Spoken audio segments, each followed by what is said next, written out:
परमसुखदं केवलं ज्ञानमूर्तिं द्वन्द्वातीतं गगनसदृशं तत्त्वमस्यादिलक्ष्यम् एकं नित्यं विमलं अचलं सर्वधी साक्षिभूतं भावातीतं त्रिगुणरहितं सद्गुरुं तं नमामि। श्रीविद्यां जगतां धात्रीं सर्गस्थितिलयेश्वरीं नमामि ललितां नित्यां महात्रिपुरसुन्दरीं।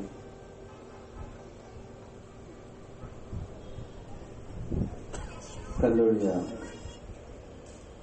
ಶ್ರೀ ಸಿದ್ಧಾರೂಢ ಮಠದ ಆಶ್ರಯದಲ್ಲಿ ವೇದಾಂತ ಪರಿಷತ್ತಿನ ಸುವರ್ಣ ಮಹೋತ್ಸವದ ಪವಿತ್ರ ಕಾರ್ಯಕ್ರಮದ ಉದ್ಘಾಟನೆ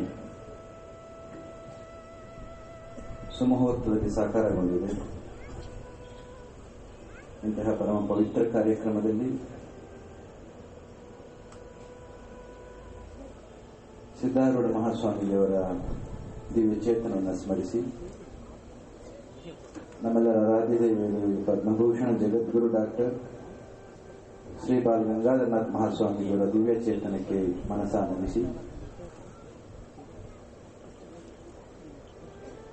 ಸಿದ್ಧಾರೂಢ ಪರಂಪರೆಗಳು ಆದಿಚುಂಚನಗಿರಿ ಮಹಾಸಂಸ್ಥಾನ ಮಠಕ್ಕೂ ತಾವುಗಳು ಹೇಳಿದ ಹಾಗೆ ಒಂದು ಸೇತುವೆಯನ್ನ ಬಾಂಧವ್ಯವನ್ನ ನಿರ್ಮಾಣ ಮಾಡಿ ಇಂಚಲದ ಮಹಾಸಂಸ್ಥಾನದ ಅದೆಷ್ಟೋ ಕಾರ್ಯಕ್ರಮಗಳಿಗೆ ಕರೆದಾಗಲೂ ಬಾರದೇ ಇದ್ದವನು ಬೇಸರಿಸಿಕೊಳ್ಳದಂತಹವರು ಇವತ್ತಿನ 50ನೇ ವರ್ಷದ ವೇದಾಂತ ಪರಿಷತ್ತಿನ ಈ ಸ್ವರ್ಣಮಯ ಕಾರ್ಯಕ್ರಮಕ್ಕೆ ಸ್ವಾಮಿಗಳು ಬರಲೇಬೇಕು. ಬಾರದೇ ಇದ್ರೆ ಬೇಸರ ಆಗುತ್ತೆ ಅನ್ನೋದು ತಿಳ್ಕೊಂಡು ತಮ್ಮ ವಯಸ್ಸಿನ ಆ ಇತಿಮಿತಿಯ ಮಧ್ಯದಲ್ಲಿ ಕೂಡ ಬೆಂಗಳೂರಿಗೆ ಬಂದು ನಮಗೆ ಆಮಂತ್ರಣವನ್ನು ಕೊಟ್ಟು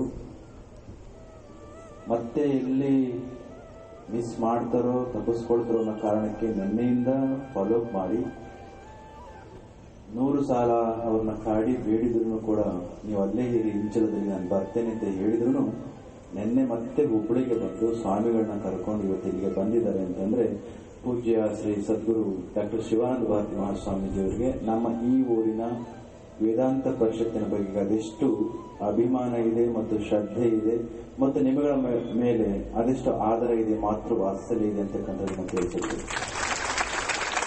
ಅದೆಷ್ಟೋ ಬಾರಿ ಈ ಚಿಲದ ಹಲವಾರು ಕಾರ್ಯಕ್ರಮಗಳಿಗೆ ಮಿಸ್ ಆಗಿದೆ. ಕರೆದೆಲ್ಲ ಕಾರ್ಯಕ್ರಮಗಳಿಗೆ ಬರ್ಲಿಕ್ಕಾಗಿಲ್ಲ. ಪೂಜ್ಯರಿಗೆ ಹೇಳಿದ್ವಿ ಈ ದಿನದ ಇವತ್ತಿನ ಈ ಕಾರ್ಯಕ್ರಮಕ್ಕೆ ಒಂದಲ್ಲ 2 ದಿನ ಆದ್ರೂ ಕೂಡ ಬರ್ಲಿಕ್ಕೆ ಆಗೋದಿಲ್ಲ ಸ್ವಾಮಿ, ತುಂಬಾ ಹಠ ಹೇಳಿದ್ರು. ಆದ್ರೆ ಇಲ್ಲಿ ಬಂದ ಮೇಲೆ ಗೊತ್ತಾಗುತ್ತೆ ಯಾಕೆ ಸ್ವಾಮೀಜಿಯವರು ಈ ಕಾರ್ಯಕ್ರಮಕ್ಕೆ ಬರಲೇಬೇಕು ಅಂತ ಅಷ್ಟೊಂದು ಆಸ್ಥೆಯನ್ನ ಕಾಳಜಿನ ವಹಿಸಿದ್ರು ಅಂತ. ಅಂತಹ ಮಹಾನ್ ಗುರುಗಳನ್ನ ಪಡೆದಂತ ನಿಜಕ್ಕೂ ಕೂಡ ನೀವು ಧನ್ಯರು ಅಂತ ನಾನು ಭಾವಿಸ್ತೇನೆ. ಇವತ್ತಿನ ಈ ಕಾರ್ಯಕ್ರಮದ ಅಧ್ಯಕ್ಷತೆಯನ್ನು ವಹಿಸಿದರೆ ಕಾಶಿ ಹರಿದ್ವಾರ ಮಠದಿಂದ ಬಂದಿರತಕ್ಕಂಥ ರಾಜರಾಜೇಶ್ವರಿ ಮಠದ ಪೂಜ್ಯರಾಗಿರ್ತಕ್ಕಂಥ ಆಚಾರ್ಯ ದಿವ್ಯ ಚೈತನ್ಯ ಮಹಾರಾಜಿಯವರಿದ್ದಾರೆ. ಈಗ ತಾನೇ ಮಾತನಾಡಿದಂತ ಇಕ್ಕೇರಿ ಹಿರಿ ಶ್ರೀಮಠದ ಶ್ರೀಮಂತ ನಿರಂಜನ ಪ್ರಣವ ಸ್ವರೂಪಿ ಚಂದ್ರಶೇಖರ ಶಿವಾಚಾರ್ಯ ಮಹಾಸ್ವಾಮಿಯವರು ಮಾತನಾಡಿದ್ದಾರೆ. ಪ್ರಾರಂಭದಲ್ಲಿ ವಿದ್ಯಾನಂದ ಭಾರತಿ ಸ್ವಾಮೀಜಿಯವರ ಮಾತುಗಳನ್ನು ತಾವೆಲ್ಲರೂ ಕೂಡ ಕೇಳಿಸಿಕೊಂಡಿದ್ದೀರಿ.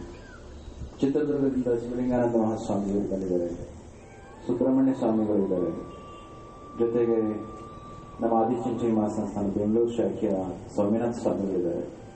ಕಾರ್ಯಕ್ರಮವನ್ನು ಅಚ್ಚುಕಟ್ಟಾಗಿ ನಿರ್ವಹಿಸ್ತಾ ಇರ್ತಕ್ಕಂಥ ಗಣಪತಿ ಮಹಾರಾಜರಾಗಿ ನಮ್ಮ ಹಿಂದೆಯೂ ಕೂಡ ಹಲವಾರು ಇತಿಶ್ರೇಷ್ಠರು ಕೂಡ ಕೊಡ್ತಿದ್ದಾರೆ. ಎಲ್ಲ ಇತಿಶ್ರೇಷ್ಠರನ್ನು ನೆನಪು ಮಾಡಿಕೊಂಡು ಇವತ್ತಿನ ನಮ್ಮ ಈ ಊರಿನ ಎಲ್ಲ ಆಸ್ತಿಕ ಬಂಧುಗಳೇ, ಮಾತೆಯರಿಗೆ ಮುಖ್ಯವಾಗಿರ್ತಕ್ಕಂಥ ಜಾಗವನ್ನು ಕುಳಿತುಕೊಳ್ಳಲಿಕ್ಕೆ ಬಿಟ್ಟು ಗಂಡಸರು ಹೊರಗಡೆ ಕೊಡ್ತಿದ್ದಾರೆ. ಅದರ ಮುಖಾಂತರ ಗೊತ್ತಾಗುತ್ತೆ ತಾಯಂದರಿಗೆ ನಮ್ಮ ಈ ಊರಿನಲ್ಲಿ ಅದೆಷ್ಟು ಪ್ರಾಮುಖ್ಯತೆಯನ್ನು ಗಂಡಸರು ಕೊಟ್ಟಿದ್ದೀವಿ ಅಂತ ಅಂದ್ಬಿಟ್ಟು. ನಮ್ಮ ಊರುಗಳು ಸದಾ ಹೇಳ್ತಾ ಇದ್ರು, ಸ್ವರ್ಗವನ್ನೆಲ್ಲೋ ಕಾಣಲಿಕ್ಕೆ ಹೋಗ್ಬಿಡಿ, ದೇವರುಗಳನ್ನೆಲ್ಲ ಹುಡುಕೋಕೆ ಹೋಗ್ಬಿಡಿ. ಯತ್ರ ನಾರೇಶು ಪೂಜ್ಯಂತೆ ರಮಂತೆ ತತ್ರ ದೇವತಾ. ದೇವತೆಗಳು ಎಲ್ಲೋ ವಾಸ ಮಾಡ್ತಕ್ಕಂಥದ್ದಲ್ಲ.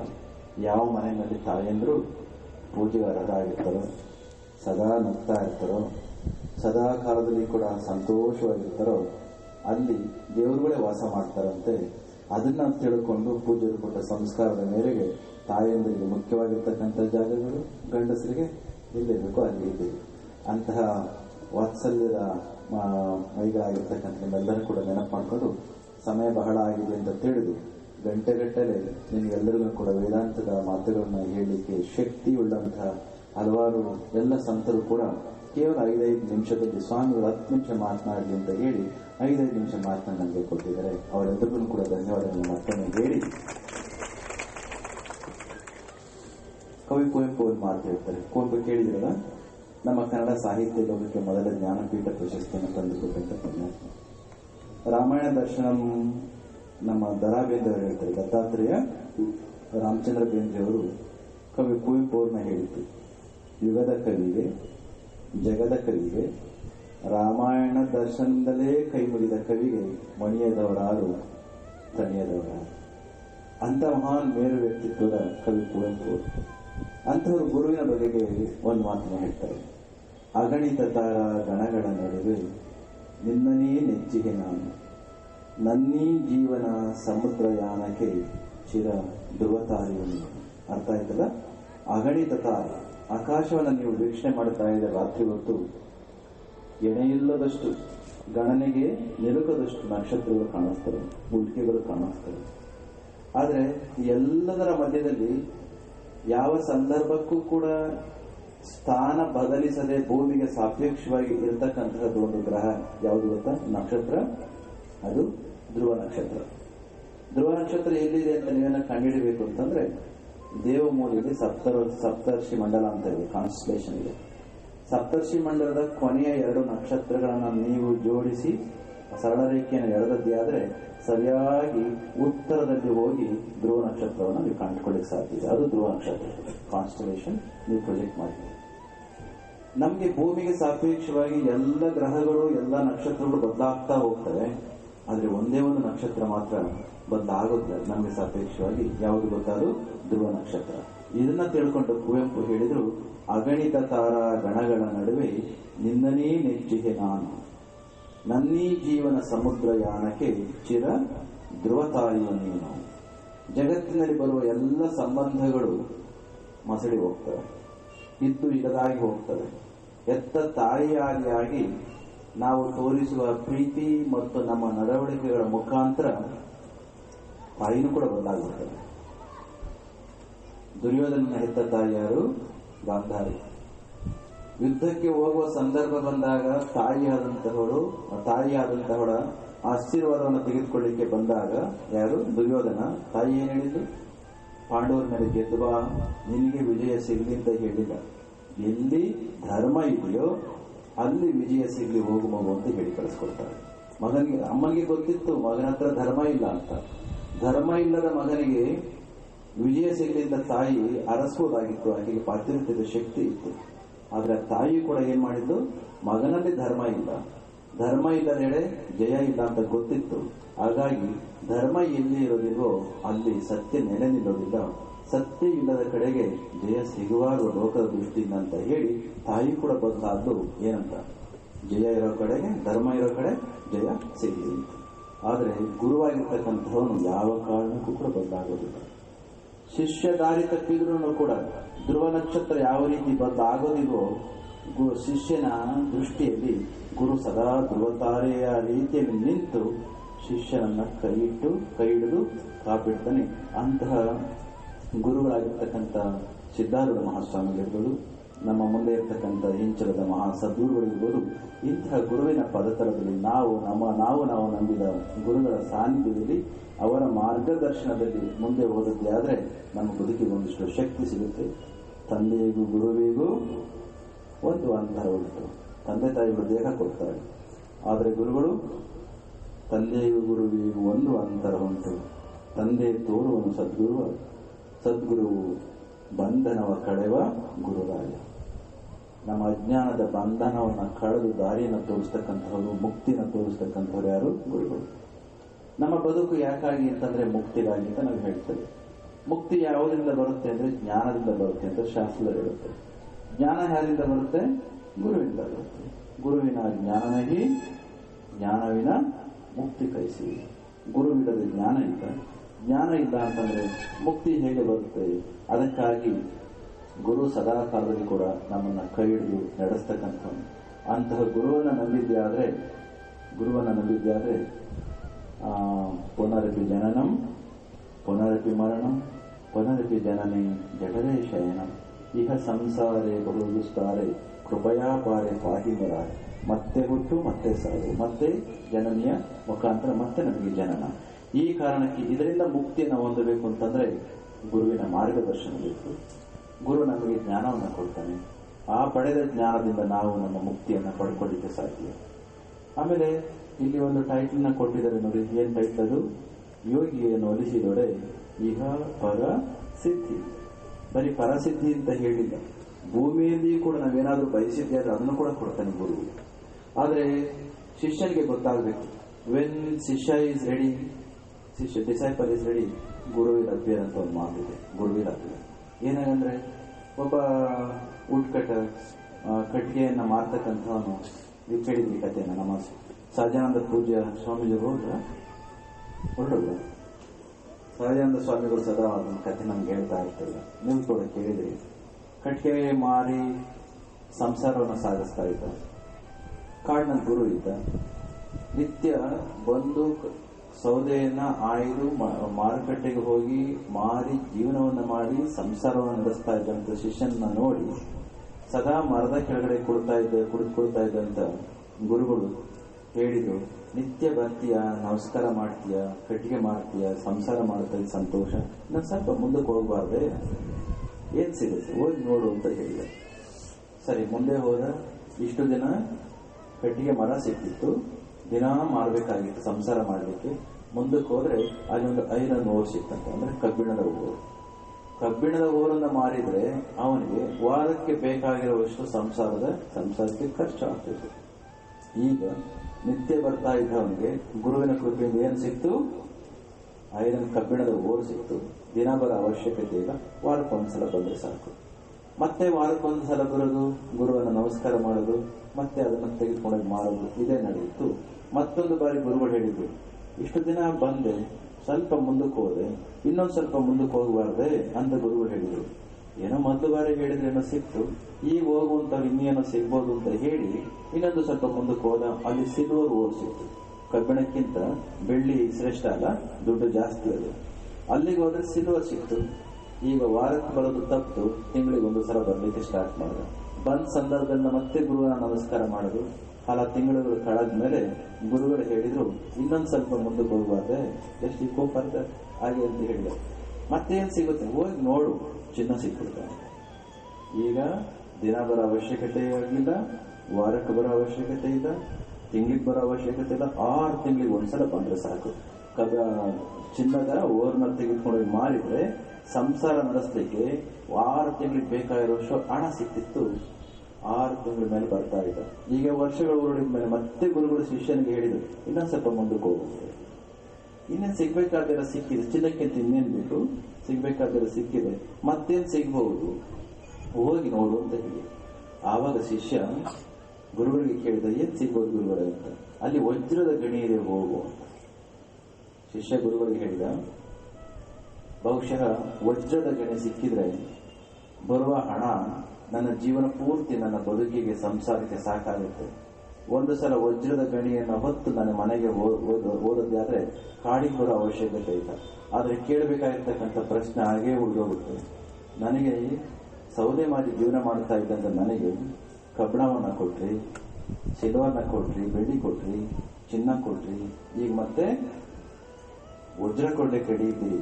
ಆದ್ರೆ ವಜ್ರವನ್ನ ತೆಗೆದುಕೊಂಡು ಹೋದ್ಮೇಲೆ ಮತ್ತೆ ನಮ್ಮ ಕಾಡಿಗೆ ಬರೋದಿಲ್ಲ, ನಿಮ್ ದರ್ಶನ ಆಗೋದಿಲ್ಲ. ಆದ್ರೆ ಇವೆಷ್ಟೆಲ್ಲ ಇಹದ ವಸ್ತುಗಳನ್ನು ನನಗೆ ಕೊಟ್ಟಂತ ನೀವುಗಳು ಮಾತ್ರ ಕೇವಲ ಒಂದು ಕೌಪಿನ ಕಟ್ಟಿಕೊಂಡು ಈ ಮರದ ಕೆಳಗಡೆ ಕೊಡ್ತಿದ್ದೀರಲ್ಲ, ನೀವ್ ಯಾಕೆ ಅದನ್ನೆಲ್ಲ ತಗೊಳ್ಳಿಲ್ಲ ಅಂತ ಹೇಳಿ. ಅದಕ್ಕೋಸ್ಕರ ನಿಮ್ಗೆ ಯಾವ ಗಣಿ ಸಿಕ್ಕಿದೆ ಹೇಳಿ ಅಂತ ಹೇಳಿ. ಈ ದಿನ ಬರಲಿ ಅಂತ ನಾನು ಕಾಯ್ತಾ ಇದ್ದೆ. ನಿನ್ನ ಅಂತಃಕರಣ ತಯಾರಾಗದೆ ನಾನು ಏನೇ ಹೇಳಿದ್ರೆ ನಿನಗೆ ಅರ್ಥ ಆಗ್ತಾ ಇರಲಿಲ್ಲ. ನಿನಗೆ ಇಹದ ಎಲ್ಲವೂ ಕೂಡ ಸಿಕ್ಕಿದ ನಂತರದಲ್ಲಿ ಮತ್ತೇನು ಇದಿಷ್ಟೇ ಎಂಬ ಭಾವ ನಿನಗೆ ಈಗ ಬಂದಿರೋದ್ರಿಂದ ನಾನು ಯಾಕೆ ಇಲ್ಲಿ ಕೊಡ್ತಿದ್ದೀನಿ ಅಂತಂದ್ರೆ, ನನಗೆ ಸಿಕ್ಕಿರೋ ಗಣಿ ಇದೆಯಲ್ಲ ಅದು ಯಾವ ಕಾಲಕ್ಕೂ ಕೂಡ ಮುಗಿಯೋದಲ್ಲ. ಕಬ್ಬಿಣದ ಗಣಿ ಮುಗಿತಾ ಬಂದಿರ್ತಕ್ಕಂಥ ನೋಡಿದ್ದೀವಿ. ಚಿನ್ನದ ಗಣಿ ಮುಗಿಬಹುದು, ವಜ್ರದ ಗಣಿಯು ಕೂಡ ಮುಗಿದೋಗಬಹುದು. ಆದರೆ ನನ್ನ ಗುರು ನನಗೆ ಕೊಟ್ಟು ಹೋಗಿರ್ತಕ್ಕಂಥ ಆ ಗಣಿ ಇದೆಯಲ್ಲ ಅದು ಸದಾ ಶಾಶ್ವತವಾಗಿರ್ತಕ್ಕಂಥದ್ದು. ಅಂತಹ ಗಣಿ ನನಗೆ ಸಿಕ್ಕದ್ರಿಂದ ಈಗದ ಯಾವ ಭಾಗ್ಯವೂ ಬೇಡ, ಪರದ ಭಾಗ್ಯ ನನಗೆ ಸಿಕ್ಕಿದೆ, ಆರಾಮಾಗಿದ್ದೇನೆ ಅಂತ ಹೇಳಿದಂತೆ. ಇಷ್ಟೊಂದು ಸಂತೋಷವಾಗಿರ್ತಕ್ಕಂಥ ನಿಮ್ಗೆ ಯಾವ ಗಣಿ ಸಿಕ್ಕಿದೆಯೋ ಅದೇ ಗಣಿ ನನಗೂ ಕೊಡಿ ಅಂತ ಹೇಳಿ ಅವನು ಕೂಡ ಕೌತೂಹಲ ಕಟ್ಕೊಂಡು ಗುರುಗಳ ಹತ್ರ ಪಕ್ಕ ಕುಳಿತುಕೊಂಡಂತೆ. ಅರ್ಥ ಆಯ್ತು. ಇವತ್ತು ಗುರುಗಳ ಹತ್ರ ಯೋಗಿಯನ್ನು ಒಲಿಸಿದೊಡೆ ಇಹ ಪರ ಸಿದ್ಧಿ. ತಾವೆಲ್ಲರೂ ಕೂಡ ಇಲ್ಲಿ ಬಂದಿದ್ದಾರೆ. ಸ್ವಾಮಿಗಳು ಏನೋ ಕೊಡ್ತಾರೆ ಅಂತ ಬಂದದ ನಿಮಗೆ ಗೊತ್ತಾಗಿದೆ. ಸ್ವಾಮಿಗಳೇನು ದುಡ್ಡು ಕೊಡೋದಿಲ್ಲ, ನೀವೇ ಕೊಡಬೇಕು ಸ್ವಾಮಿಗಳಿಗೆ ದುಡ್ಡು. ಸ್ವಾಮಿಗಳೇನು ಊಟ ಕೊಡೋದು, ಸ್ವಾಮಿಗಳು ಊಟ ಕೊಡೋದು. ಈ ಎಲ್ಲವೂ ಕೂಡ ಹೊರಗೆ ಕಾಣುವ ಯಾವ್ಯಾವುದು ಮಾರ್ಕೆಟಲ್ಲಿ ಹೊರ ಕಾಣುವ ಜಗತ್ತಿನಲ್ಲಿ ಕಾಣಿಸ್ತಾ ಇದೆಯೋ ಇದೆಲ್ಲವೂ ಕೂಡ ಇಹದ ಸಿದ್ಧಿ ಆಗತ್ತೆ. ಆದ್ರೆ ಪರದ ಸಿದ್ಧಿಗೆ ಅಂದ್ರೆ ಆಂತರ್ಯದ ಸ್ವಸ್ವರೂಪದ ಅನುಸಂಧಾನದ ಸಿದ್ಧಿ ಆಗಬೇಕು ಅಂತಂದ್ರೆ ಅದು ಯಾವ ಮಾರ್ಕೆಟ್ ಅಲ್ಲೂ ಕೂಡ ಸಿಗೋದಿಲ್ಲ. ಅದು ಯಾರಿಂದ ಸಿಗುತ್ತೆ? ಯಾರಿಂದ ಸಿಗುತ್ತೆ? ಗುರುವಿನಿಂದ ಸಿಗುತ್ತೆ. ಎಲ್ಲಿ ಸಿಗುತ್ತೆ? ಹೊರಗಡೆ ಸಿಗುತ್ತೆ. ನಮ್ಮ ಒಳಗಡೆನೇ ಸಿಗುತ್ತೆ. ನಮ್ಮ ಒಳಗೆ ಇರ್ತಕ್ಕಂಥ ಆ ರತ್ನವನ್ನ ಹುಡುಕಿಸಿ ಕೊಡುವ ಜ್ಞಾನವನ್ನ ನಾವೇ ಹುಡುಕೊಡ್ಬೇಕು. ಆದ್ರೆ ಹುಡುಕಿ ಕೊಡುವ ನಾಲೆಡ್ಜ್ ಅನ್ನು ಯಾರು ಕೊಡ್ತಾರೆ? ಗುರು ಕೊಡ್ತಾನೆ. ಅಂತಹ ಗುರುಮೂರ್ತಿಯನ್ನ ಸಿದ್ಧಾರೂಢ ಮಹಾಸ್ವಾಮೀಜಿಯವರು ಈ ಭಾಗದಲ್ಲಿ ನಡೆದು ಹೋದ್ರು ಅಂತ ಒಂದೇ ಕಾರಣಕ್ಕೋಸ್ಕರ 50 ವರ್ಷ ಈ ವೇದಾಂತ ಪರಿಷತ್ತನ್ನು ನಡೆಸ್ಕೊಂಡು ಬಂದಿದ್ರಲ್ಲ, ಈ ಭಾಗದ ಜನಗಳ ಸಂಸ್ಕಾರವನ್ನ ತಿಳಿಸುತ್ತೆ. ಇಂತಹ ಆಧುನಿಕ ಕಾಲದಲ್ಲಿ ಕೂಡ ಆಧ್ಯಾತ್ಮಿಕತೆಯ ಜೀವನವನ್ನ ನಡೆಸುವ ಮನಸ್ಸನ್ನು ಇಟ್ಟಿರ್ತಕ್ಕಂಥ ನೀವೇ ಧನ್ಯರು ಎಂಬ ಮಾತನ್ನ ಈ ಸಂದರ್ಭದಲ್ಲಿ ಹೇಳಿ, ಇಷ್ಟೆಲ್ಲಕ್ಕೂ ಕೂಡ ಮುಖ್ಯವಾಗಿ ಯಾವ ಮನಸ್ಸನ್ನು ಸರಿಯಾದ ರೀತಿಯಲ್ಲಿ ನಾವು ತಯಾರು ಮಾಡಿದ್ದೆ ಆದ್ರೆ ಬಾಹ್ಯವನ್ನು ಕೂಡ ಸರಿಯಾದ ರೀತಿಯಲ್ಲಿ ತೋರಿಸುತ್ತೆ, ನಮ್ಮ ಸ್ವರೂಪವನ್ನು ಕೂಡ ಸರಿಯಾದ ರೀತಿಯಲ್ಲಿ ತೋರಿಸುತ್ತೆ. ಆದ್ರೆ ಮನಸ್ಸು ಮುಖ್ಯ. ನಾನು ಬೆಂಗಳೂರಿನಿಂದ ಇಲ್ಲಿಗೆ ಬರ್ಲಿಕ್ಕೆ ಏರೋಪ್ಲೇನ್ ಅಥವಾ ಕಾರು ಅವೆರಡೂ ಸರಿ ಇಲ್ಲ ಅಂದ್ರೆ ನನಗೆ ಬರ್ಲಿಕ್ಕೆ ಆಗ್ತಾ ಇರಲಿಲ್ಲ. ಎಲ್ಲಿಗೆ ಹೋಗ್ಬೇಕಾದ್ರೂ ನಾವು ಹೊರಗಡೆಗೆ ಸೆಟಲೈಟ್, ಏರೋಪ್ಲೇನ್, ಬೇರೆ ಬೇರೆ ವೆಹಿಕಲ್ಗಳನ್ನ ನಾವು ಉಪಯೋಗಿಸ್ತೇವೆ. ಅವು ವೆಹಿಕಲ್ಗಳು ಸರಿ ಇದ್ದರೆ ಎಲ್ಲಿಗೆ ಬೇಕಾದ್ರೂ ಆರಾಮಾಗಿ ಹೋಗಿ ಬರ್ತದೆ. ಆದ್ರೆ ಡಿಸ್ಟೆನ್ಸೇ ಇಲ್ಲದೆ ಇರತಕ್ಕಂಥ ಆಂತರ್ಯವೇ ನಾನು ಮತ್ತು ನನ್ನೊಳಗಡೆ ಇರ್ತಕ್ಕಂಥ ಡಿಸ್ಟೆನ್ಸೇ ಇಲ್ಲದೆ ಇರತಕ್ಕಂಥ ನನ್ನೊಳಗಡೆ ನಾನು ಪ್ರವೇಶ ಮಾಡಬೇಕು ಅಂದ್ರೆ ಹೆಲಿಕಾಪ್ಟರ್ ಆಗಲಿ, ಏರೋಪ್ಲೇನ್ ಆಗಲಿ, ಸೆಟಲೈಟ್ ಆಗಲಿ, ಕಾರ್ ಆಗಲಿ ಎಂಥದ್ದು ಕೂಡ ಉಪಯೋಗ ಬರೋದಿಲ್ಲ. ನನ್ನ ಒಳಗಡೆ ನಾನು ಹೋಗ್ಬೇಕು ಅಂದ್ರೆ ನನಗೆ ಒಂದು ಅಂತಃಕರಣವನ್ನ ಭಗವಂತ ಕೊಟ್ಟಿದ್ದಾನೆ, ಅದು ನನ್ನ ಮನಸ್ಸು. ಆ ಮನಸ್ಸು ಸರಿಯಾಗಿ ಇದ್ದದ್ದೇ ಆದ್ರೆ ಭಗವಂತನನ್ನ ಸರಿಯಾದ ರೀತಿಯಲ್ಲಿ ತೋರಿಸುತ್ತೆ.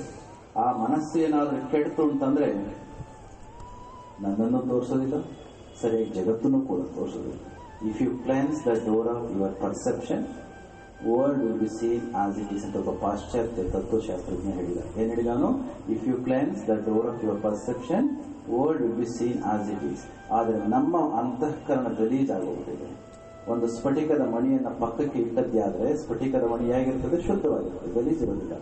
ಅದು ತುಂಬಾ ಶುದ್ಧವಾಗಿದ್ದದ್ದೇ ಆದ್ರೆ ಏನೇನನ್ನ ಪಕ್ಕಕ್ಕೆ ತೆಗೆದುಕೊಂಡು ಹೋಗಿ ಇಡ್ತೇವೋ ಹಾಗಾಗಿಯೇ ತೋರಿಸುತ್ತೆ. ಹೌದಾ? ಆ ಸ್ಫಟಿಕ ಏನಾದ್ರೂ ಗಲೀಜ್ ಆಗಿತ್ತು ಅಂತಂದ್ರೆ ಗಲೀಜಾಗಿರೋ ಹತ್ರ ಇನ್ನೊಂದು ತೆಗೆದುಕೊಂಡೋಗಿ ಇಟ್ಟದ್ದಾದ್ರೆ ಅದು ಇನ್ನೊಂದು ಏನೋ ಮಾರ್ಪಾಡು ಮಾಡಿ ತೋರಿಸುತ್ತೆ. ನಮ್ಮ ಅಂತಃಕರಣ ಎಂಬ ಮನಸ್ಸಿದೆಯಲ್ಲ, ಇದು ಗಲೀಜ್ ಆಗಬಾರದು ಅಂತಂದ್ರೆ ಶುದ್ಧವಾಗಿ ನಾವು ಸಾಧನೆಯನ್ನು ಮಾಡಿ ಮನಸ್ಸನ್ನು ಶುದ್ಧವಾಗಿ ಇಟ್ಟುಕೊಂಡ್ರೆ ಆ ಮನಸ್ಸೇ ಗುರುವಿನ ಮಾರ್ಗದರ್ಶನದಲ್ಲಿ ಜ್ಞಾನವನ್ನು ಪಡ್ಕೊಂಡು ನಮ್ಮನ್ನ ತೋರಿಸುವ ಕೆಲಸವನ್ನು ಮಾಡುತ್ತೆ. ಹೊರಗಡೆ ಎಲ್ಲೋ ಹುಡುಕ್ಲಿಕ್ಕೆ ಹೋಗಬಾರ್ದು, ನಮ್ಮ ಒಳಗಡೆ ಇರ್ತಕ್ಕಂಥ ನಮ್ಮನ್ನ ಹುಡುಕ್ಲಿಕ್ಕೆ ಭಗವಂತ ಗುರುವಿನ ಮುಖಾಂತರ ಜ್ಞಾನವನ್ನ ಕೊಡ್ತಾನೆ. ಜ್ಞಾನವನ್ನ ಪಡ್ಕೊಂಡು ನಮ್ಮನ್ನ ನಾವು ಪಡ್ಕೊಳ್ತಕ್ಕಂಥ ಕೆಲಸವನ್ನ ಮಾಡೋಣ ಎಂಬ ಮಾತನ್ನು ಈ ಸಂದರ್ಭದಲ್ಲಿ ಹೇಳಿ, ಇವತ್ತಿನ ವೇದಾಂತ ಪರಿಷತ್ 50ನೇ ವರ್ಷದ ವೇದಾಂತ ಪರಿಷತ್ ಇವತ್ತು ಪ್ರಾರಂಭ ಆಗಿದೆ. ವಾರ್ಷಿಕ ಕಾರ್ಯಕ್ರಮ ಪ್ರಾರಂಭ ಆಗಿದೆ. ಇದು ಇನ್ನು 3 ದಿನಗಳ ಕಾಲ ನಡೆಯೋದಿದೆ. ಅಷ್ಟೋ ದಿನಗಳ ಕಾಲ ಬಹುಶಃ ತಾವೆಲ್ಲರೂ ಕೂಡ ಬಂದು ಕುಳಿತು ಎಲ್ಲ ಮಹಾತ್ಮರ ಆಚಾರ್ಯರ ತಮ್ಮ ಬದುಕಿನ ಆಧ್ಯಾತ್ಮದ ಸ್ವಸ್ವರೂಪದ ಅನುಸಂಧಾನದ ಅನುಭವದ ನುಡಿಗಳನ್ನು ಪಡ್ಕೊಂಡು ನೀವು ಕೂಡ ಅದೇ ಕಡೆಗೆ ಹೋದದ್ದೇ ಆದ್ರೆ ಈ ಎಳೆಗೆ ಈ ದೇಹವನ್ನ ಒತ್ತು ಬಂದದಕ್ಕೆ ಸಾರ್ಥಕ ಆಗುತ್ತೆ ಮಾತನ್ನು ಹೇಳ್ತಾ ಪೂಜ್ಯ ಸ್ವಾಮೀಜಿಯವರ ಕಂಡು ನಮಗೆ ತುಂಬಾ ಇಷ್ಟ. ತಾವೆಲ್ಲರೂ ಕೂಡ ಹೊಗಳಿದ್ವಿ. ಅದು ಹೊಗಳಿಕೆ ಮಾತಲ್ಲ, ಅದು ಸಹಜವಾದ ಮಾತುಗಳು. ಭಗವಂತ ಕೃಷ್ಣ ಒಂದು ಮಾತನ್ನ ಗೀತೆಯಲ್ಲಿ ಹೇಳ್ತಾನೆ, ಕೃಷ್ಣ ಅರ್ಜುನ ಕೇಳಿದನ, ಅರ್ಜುನ ನಿನಗೆ ಯಾರನ್ನ ಕಂಡ್ರೆ ಇಷ್ಟ ಅಂತ ಅರ್ಜುನ ಕೃಷ್ಣನ್ಗೆ ಕೇಳಿದಾಗ, ಎತ್ತ ತಾಯಿಗೆ ಯಾರನ್ನ ಕಂಡ್ರೆ ಇಷ್ಟ ಅಂತ ಹೇಳ್ಲಿಕ್ಕಾಗತ್ತಾ? ಅಪ್ಪ ಹೇಳ್ಬೋದು, ನನಗೆ ಯಾರು ದುಡ್ಕೊಂಡು ಬರ್ತಾನೋ ನನಗೆ ಇಷ್ಟ ಅಂತ, ಅಥವಾ ಯಾರು ಚೆನ್ನಾಗಿ ಓದ್ತಾನೋ ಇಷ್ಟ ಅಂತ. ಆದ್ರೆ ತಾಯಿ ಆದಂಥವಳು ಯಾರು ನಿಜಕ್ಕೂ ಕೂಡ ಸ್ವಲ್ಪ ಹಿಂದೆ ಬಿದ್ದಿರ್ತಾನೋ ಒಂದ್ ರೀತಿಯಲ್ಲಿ ಅವನ ಮೇಲೇನೆ ಇಷ್ಟ, ಆದ್ರೂ ಎಲ್ಲ ಮಕ್ಕಳು ಕೂಡ ಇಷ್ಟ. ಆದ್ರೆ ಅರ್ಜುನ ಹೇಳಿದ, ಮತ್ತೆ ಮತ್ತೆ ಕೇಳಿದ. ಆಗ ಕೃಷ್ಣ ಹೇಳ್ತಾನೆ, ಯಾರನ್ನ ಕಂಡ್ರೆ ಇಷ್ಟ ಅಂತ ನಾನು ವ್ಯಕ್ತಿಗತವಾಗಿ ಹೇಳೋದಿಲ್ಲ, ಆದ್ರೆ ಯಾರಲ್ಲಿ ಈ ಗುಣಗಳಿದಾವೋ ಅಂತಹ ವ್ಯಕ್ತಿಯನ್ನು ಕಂಡ್ರೆ ನನಗೆ ಇಷ್ಟ, ಆ ಯಾರು ಇದಾರೋ ಅಂಥವ್ರು ನನಗೆ ಇಷ್ಟ ಅಂತ ನೀನೇ ಭಾವಿಸು ಅಂತ ಹೇಳಿದ್ರು. ಯಾವುದು? ಅದ್ವೇಷ್ಟ ಸರ್ವಭೂತಾನಾಂ ಮೈತ್ರಃ ಕರುಣ ಏವಚ ನಿರ್ಮಮೋ ನಿರಹಂಕಾರ ಸಮಃ ದುಃಖ ಸುಖ ಕ್ಷಮಿ ಯಥಾತ್ಮ ಸಂತುಷ್ಟ ಸತತಂ ಯೋಗಿ ಯಥಾತ್ಮ ದೃಢ ನಿಶ್ಚಯ ಮೈ ಅರ್ಪಿತ ಮನೋಬುದ್ಧಿ ಯೋ ಮದ್ಭಕ್ತಃ ಸಮೇ ಪ್ರಿಯ. ಇಷ್ಟೋ ವಿಚಾರಗಳನ್ನು ನಮ್ಮ ಪೂಜ್ಯ ಸ್ವಾಮೀಜಿಯವರಲ್ಲಿ ನಾವು ಕಂಡದ್ರಿಂದ ಅವರು ಭಗವಂತನಿಗೂ ಇಷ್ಟ, ಭಕ್ತರಿಗೂ ಇಷ್ಟ, ನಮಗೂ ಇಷ್ಟ. ಆ ಇಷ್ಟ ಆಗೋದ್ರಿಂದ ಅಷ್ಟು ದೂರದಿಂದ ನಾವು ಇಲ್ಲಿಗೆ ಬಂದಿದ್ದೇವೆ. ಯಾರನ್ನೂ ಕೂಡ ದ್ವೇಷ ಮಾಡಲ್ಲ, ಎಲ್ಲರನ್ನೂ ಕೂಡ ಸಮಾನವಾಗಿ ನೋಡ್ತಕ್ಕಂಥ, ಪ್ರೀತಿಯಿಂದ ಕಾಣುವ, ಯಾವುದೇ ಸಂದರ್ಭದಲ್ಲಿ ಕೂಡ ಸದಾ ಮುಮುಕ್ಷತ್ವದ ಸಮಚಿತ್ತದ ಭಾವವನ್ನ ಇಟ್ಕೊಂಡಿರ್ತಕ್ಕಂಥ ಮತ್ತು ಸದಾ ಕಾಲದಲ್ಲಿ ಕೂಡ ಯೋಗದಲ್ಲಿ ನಿರತನಾಗಿರ್ತಕ್ಕಂಥ ಆ ಪೂಜ್ಯ ಸ್ವಾಮೀಜಿಯವರ ಆ ಒಂದು ಸ್ಥಿತಿ ನಮ್ಮನ್ನ ಬೆಂಗಳೂರಿನಿಂದ ಇಲ್ಲಿಗೆ ಎಳೆತಂದು ನಿಮ್ಮೆಲ್ಲರನ್ನು ಕೂಡ ನೋಡುವ ಭಾಗ್ಯವನ್ನು ಕರುಣಿಸಿದೆ ಎಂಬ ಮಾತನ್ನು ಹೇಳಿ, ಪೂಜ್ಯ ಸ್ವಾಮೀಜಿಯವರು ಮತ್ತು ಇಲ್ಲಿ ನೆರಳಿರ್ತಕ್ಕಂಥ ಎಲ್ಲ ಯತಿ ಶ್ರೇಷ್ಠರ ಸನ್ನಿಧಿಯಲ್ಲಿ ಮತ್ತೊಮ್ಮೆ ಅನಿಸಿ ನನ್ನ ಮಾತನ್ನು ಮುಗಿಸ್ತೇನೆ. ಜೈ ಶ್ರೀ